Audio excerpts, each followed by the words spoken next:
এই ফক্সটেল ফুলগুলো এত সুন্দর দেখতে এবং এর রং এত সুন্দর, দেখে মনে হয় যেন প্লাস্টিকের ফুল। এবং গাছে ফোটার পর এই ফুলগুলো প্রায় 1 মাস পর্যন্ত থাকে। এই গাছ লাগানোর পর বিশেষ কোনো পরিচর্যার প্রয়োজনই হয় না।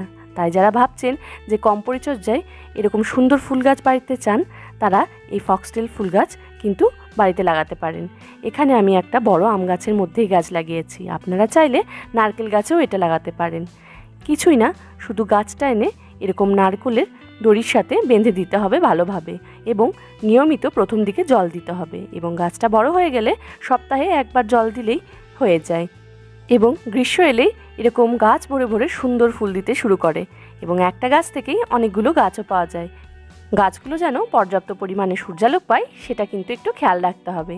আর এই গাছের মূল্য কিন্তু খুব একটা বেশি নয়, ওই 50 থেকে 100 টাকার মধ্যেই এই গাছ পাওয়া যাচ্ছে বিভিন্ন নার্সারিতে।